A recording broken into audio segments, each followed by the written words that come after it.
കോൺഗ്രസ് നേതാവും കണ്ണൂരിലെ UDF സ്ഥാനാർത്ഥിയുമായ K സുധാകരനെതിരെ വനിതാ കമ്മീഷൻ സ്വമേധയാ കേസെടുത്തു. സ്ത്രീത്വത്തെ അപമാനിക്കുന്ന വിധം വീഡിയോ പ്രചരിപ്പിച്ചതിനാണ് കെ സുധാകരനെതിരെ വനിതാ കമ്മീഷൻ കേസെടുത്തത്. ഒരു പെണ്ണിനെ പാർലമെന്റിലേക്ക് അയച്ചിട്ട് കാര്യമില്ലെന്നും അവിടെ പോയി കാര്യങ്ങൾ പറഞ്ഞ് ചോദിച്ചു വാങ്ങി വരണമെങ്കിൽ ഒരു ആൺകുട്ടി പോകണമെന്നുള്ള ധ്വനിയാണ് സുധാകരന് വേണ്ടി പുറത്തിറക്കിയ പ്രചരണ പരസ്യത്തിലുള്ളത്. എന്നാൽ സമൂഹ മാധ്യമങ്ങളിലടക്കം നിരവധി പേർ ഈ പരസ്യത്തെ വിമർശിച്ചുകൊണ്ട് രംഗത്ത് വന്നിരിക്കുകയാണ്. ഈ അവസരത്തിൽ ആരോഗ്യമന്ത്രിയായിരുന്ന കാലത്ത് ശ്രീമതി ടീച്ചറെ കാണാനെത്തിയ അനുഭവം പങ്കുവച്ചിരിക്കുകയാണ് അഡ്വക്കേറ്റ് ഹരീഷ് വാസുദേവൻ. തന്റെ ഫേസ്ബുക്ക് കുറിപ്പിലൂടെയാണ് ഹരീഷ് തന്റെ അനുഭവം പങ്കുവച്ചത്. ഹരീഷ് ഫേസ്ബുക്കിൽ കുറിച്ചിരിക്കുന്നത് ഇങ്ങനെയാണ്: ഇംഗ്ലീഷ് ഒഴുക്കോടെ പറയാൻ അറിയാത്ത PK ശ്രീമതി ടീച്ചറെ ചാനൽ പരിപാടികളിൽ കളിയാക്കുമ്പോൾ കൂടെ ചിരിച്ചിരുന്ന ആളായിരുന്നു ആദ്യകാലത്ത് ഞാനും. കിളിരൂർ കേസിലെ VIP ഇവരാണെന്ന് ഗ്രൂപ്പ് വഴക്ക് കാലത്തെ VSന്റെ മുനവെച്ച വാചകത്തെ ദുരുപയോഗിച്ചുണ്ടാക്കിയ ക്രൈം നന്ദകുമാറിന്റെ നുണക്കഥ മാതൃഭൂമിയിൽ വന്നതും ഞാൻ അന്നൊക്കെ വിശ്വസിച്ചിരുന്നു. കോട്ടയത്തെ ഡോക്ടറെ നേരിൽ കാണും വരെ എൻഡോസൾഫാൻ രോഗികളുമായി ബന്ധപ്പെട്ട ചില വിഷയങ്ങൾ സർക്കാരിന്റെ ശ്രദ്ധയിൽ കൊണ്ടുവരാൻ VS അച്യുതാനന്ദൻ സർക്കാരിന്റെ കാലത്താണ് ഞാൻ ആദ്യമായി അന്നത്തെ ആരോഗ്യമന്ത്രിയായ PK ശ്രീമതിയെ നേരിൽ കാണുന്നത്. തണലിന്റെ ഡയറക്ടർ ജയകുമാർ ഏട്ടൻ കൂടെയുണ്ട്. മക്കൾക്ക് ഭക്ഷണം ചവച്ചു കൊടുക്കേണ്ടി വരുന്ന കാസർകോട്ടെ അമ്മമാരുടെ വിഷമം ടീച്ചർ സശ്രദ്ധം കേട്ടു. ഒരു സ്ത്രീയും അമ്മയും ആയതിനാലാകണം അത് അവരുടെ കണ്ണു നനച്ചു. നോഡൽ ഓഫീസറായിരുന്ന ഡോക്ടർ മുഹമ്മദ് ആഷീറിനെ വിളിച്ച് അപ്പോൾ തന്നെ ടീച്ചർ പ്രത്യേകമായി ആ ദൗത്യം ഏൽപ്പിച്ചു. ആരോഗ്യവകുപ്പിനാൽ കഴിയുന്നതെല്ലാം അവർക്കായി ചെയ്യണമെന്നും ആരുടെയെങ്കിലും ഭാഗത്തു നിന്ന് പോരായ്മയുണ്ടായാൽ നേരിൽ കണ്ട് പറയണമെന്ന് നിർദ്ദേശിക്കുകയും ചെയ്തു. ഓരോ രോഗിയുടെ കുടുംബത്തിനും പെൻഷൻ ഏർപ്പാട് ചെയ്ത PK ശ്രീമതി അതാത് മാസം 5-ാം തീയതിക്ക് മുൻപ് അത് അയച്ചു കൊടുത്തുവെന്ന് വിളിച്ച് ഉറപ്പുവരുത്തുകയും ചെയ്യാറുണ്ട്. സഞ്ചരിക്കാൻ കഴിയാത്തവരുടെ അടുത്തേക്ക് ഡോക്ടർ സഞ്ചരിച്ചെത്തി പരിശോധിക്കുന്ന മൊബൈൽ മെഡിക്കൽ ക്യാമ്പ് ശ്രീമതി ടീച്ചറുടെ കാലത്താണ് തുടങ്ങിയത്. എൻഡോസൾഫാൻ ആഗോളതലത്തിൽ നിരോധിക്കപ്പെടാനുള്ള ഏക സാധ്യതയായ അന്താരാഷ്ട്ര സ്റ്റോക്ക്ഹോം കൺവെൻഷനിൽ സർക്കാർ പ്രതിനിധിയെ അയച്ച് കാസർകോട്ടെ കാര്യം അവിടെ അറിയിക്കണമെന്ന് ആരോഗ്യമന്ത്രി തീരുമാനിച്ചു.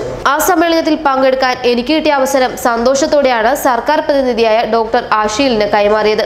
ബാക്കി കഥ ചരിത്രമായി.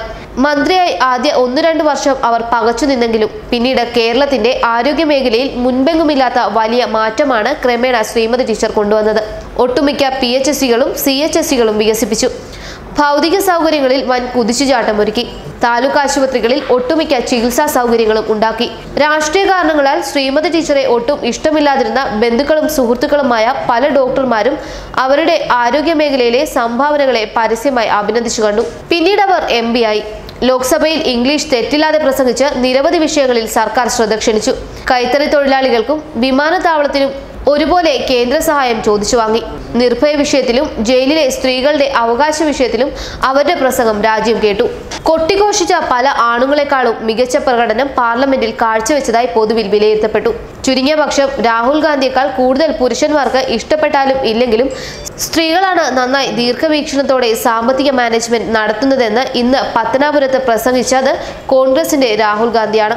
രാജ്യസഭാ മുൻ ഉപാധ്യക്ഷനായ എണ്ണം പറഞ്ഞ ആണായ കുര്യൻ പോലും ബബ്ബ വെച്ചപ്പോൾ ഉശിരോടെ തർജ്ജമ ചെയ്തത് ജ്യോതി വിജയകുമാർ എന്ന സ്ത്രീയാണ്. കെ സുധാകരനേക്കാൾ കഴിവുള്ള എത്രയോ സ്ത്രീകൾ ഇന്നാട്ടിലുണ്ട്. കണ്ണൂരെ ഒരു സാധാരണ സ്കൂളിലെ ഹെഡ് ടീച്ചറായിരുന്ന ശ്രീമതി PK ഇത്രയൊക്കെ നേടിയത് സ്ത്രീ എന്ന നിലയിലുള്ള ഈ പാട്രിയാർക്കൽ സമൂഹത്തിലെ എല്ലാ പിന്നോട്ടടികളും നേരിട്ട് തന്നെയായിരിക്കും. സ്ത്രീകൾ പൊതുവിടത്തിൽ നേരിടുന്ന അപവാദ പ്രചരണങ്ങളെ നേരിട്ടുമായിരിക്കും. ഷാനിമോൾ ഉസ്മാനും രമ്യയ്ക്കുമടക്കം വളരെ കുറച്ച് സ്ത്രീകൾക്ക് സീറ്റ് പോലും കിട്ടുന്നുള്ളൂ. സ്ത്രീ ആയതുകൊണ്ട് അവർ പുരുഷന്മാരെക്കാൾ കഴിവ് കുറഞ്ഞവരാണ് എന്ന് ദ്യോതിപ്പിക്കുന്ന കെ സുധാകരന്റെ തിരഞ്ഞെടുപ്പ് പരസ്യം ശുദ്ധ സ്ത്രീവിരുദ്ധവും അപമാനകരവുമാണ്. പൊതുപ്രവർത്തന പരിചയത്തിനപ്പുറം PK ശ്രീമതിയോട് എനിക്കൊരു വ്യക്തിബന്ധവും മമതയുമില്ല. ഒട്ടേറെ കാര്യങ്ങളിൽ PK ശ്രീമതിയോട് രാഷ്ട്രീയമായി ഞാൻ വിയോജിക്കുമ്പോഴും ചിലതിൽ ശക്തമായി എതിർക്കുമ്പോഴും ഇന്നാട്ടിലെ 50% സ്ത്രീകളുടെ പ്രതിനിധിയായി തിരഞ്ഞെടുപ്പിൽ മത്സരിച്ച് ജയിച്ച് കഴിവ് തെളിയിച്ച അപൂർവം സ്ത്രീകളിൽ ഒരാളായ അവരെ അപമാനിക്കുന്നത് ഇന്നാട്ടിലെ സ്ത്രീകളെ അപമാനിക്കുന്നതിന് തുല്യമാണ്. കണ്ണൂരെ സ്ത്രീകൾ ഇതിന് മറുപടി പറയണം എന്നാണ് ഹരീഷ് വാസുദേവൻ കുറിച്ചിരിക്കുന്നത്. ന്യൂസ് ഡെസ്ക് മലയാളി വാർത്ത.